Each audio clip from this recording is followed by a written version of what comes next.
આ દાદાના પરસાનો કોઈ અપરંપાર પરસા પૂરે છે. એટલે પૌરાણિક કાળથી આ કોઈ સ્થાપના નથી કરી. ખાસ વાત. બોલો ખાંડિયા હનુમાન દાદાની જય.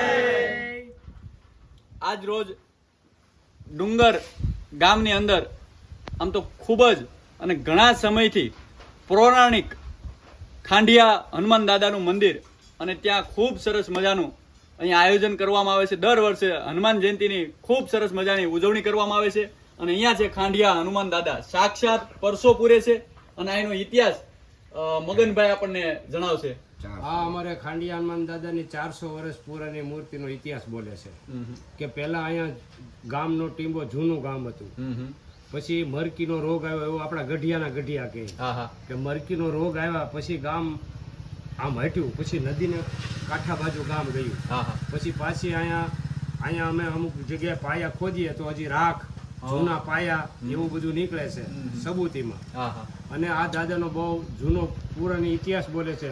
અમારા ગઢિયાના ગઢિયા આપણા આતા દુદા હતા, એ 100 વર્ષની ઉંમર થઈ અને દેવ થયા. તો એને અમે પૂછતા અમારી સાંભળીમાં તો કે ભાઈ મારી 100 વર્ષની આયુષ થઈ છે તે પહેલાના અમારા બાપા એમ કહેતા કે ખાંડિયા દાદાનું સ્થાનક છે એમ. આવી રીતનો આ દાદાનો ઇતિહાસ છે. અને આ દાદાના પરસાનો કોઈ અપરંપાર પરસા પૂરે છે. એટલે પૌરાણિક કાળથી આ કોઈ સ્થાપના નથી કરી. ખાસ વાત. સ્થાપના નથી કરેલી. મૂર્તિ બહુ આપણે તો ગઢિયાના ગઢિયા વાતું કરતા આવે છે. આપણે તો માનો ભાઈ આપણી ઉંમર તો હજી 50, 55, 60 વર્ષની છે, પણ આપણે જે 100 વર્ષના ભાભા હોય આપણા દાદા હોય એને પૂછેલું અમે કે ભાઈ આ દાદાનો મૂર્તિ અહીંયા, તો કે અમારા બાપા એમ કહેતા કે ભાઈ ખાંડિયા દાદાનું પુરાણી સ્થાન છે. એ રીતનો આ દાદાનો ઇતિહાસ છે. આજે અમે આ મંડળની સ્થાપના કરી અને 20 વર્ષ થયા.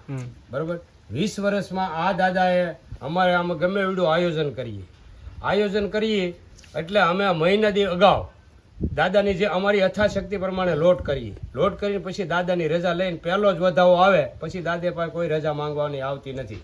પછી કદાચ ને અહીંયા ભંડારાની અંદર અમે રસોઈ કરીએ, પછી થોડી બનાવી કે જાજી બનાવી, પણ પછી આમાં ગમે એટલું માણસ આવી જાય તો પછી અમારે 20 વર્ષમાં અમારા ખાંડિયા હનુમાન દાદાની કૃપાથી કોઈ દી અમારે રસોઈ ઘટી નથી.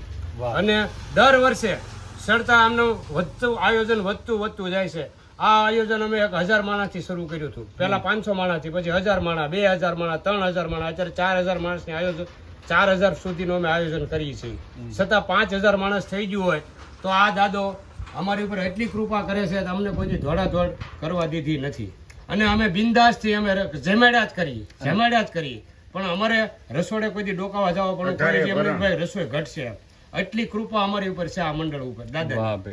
અને અમારું 100 સભ્યોનું મંડળ છે, છતાં આ અમારા મંડળના 100 સભ્ય અમારી ઉપર એટલો અતૂટ વિશ્વાસ મૂકે છે. અમે ગમે કાર્ય કરીએ છતાં હજી અમારી પાસે કોઈ દી હિસાબ માંગ્યો નથી. અને અમે સામે આવીને સમાજને બોલાવી અને હિસાબ આપીએ છીએ. દર હનુમાન જયંતિમાં સમાજને બોલાવીએ, આગળ નાતના આગેવાનોને બોલાવીએ અને અમે આ બધો હિસાબ આપી દઈએ છીએ. એટલે સમાજ પણ અમારી ઉપર ખુશ છે, દાદા પણ અમારી ઉપર ખુશ છે અને આખું ગામ પણ અમારી ઉપર ખુશ છે. બોલો ખાંડિયા હનુમાનજી મહારાજની જય. આજ રોજ ડુંગર મુકામે આવેલું ખાંડિયા હનુમાન દાદાના મંદિરે અમે પગે લાગવા માટે આવ્યા, દાદાના આશીર્વાદ લેવા માટે આવ્યા કે ભાઈ સમાજની અંદર સમાજની ખૂબ પ્રગતિ થાય, સમાજના યુવાનો એજ્યુકેશન લેવલે આગળ વધે, સમાજના યુવાનો વ્યસન મુક્ત થાય, સમાજને બધા સાથે મળી આગેવાનોને બધા સમાજને આગળ લઈ જાય એ માટે થઈ અને ખાંડિયા હનુમાન દાદાને અમે બધાએ સાથે મળી અને એમના શરણોમાં પ્રાર્થના કરી. બોલો ખાંડિયા હનુમાન દાદાની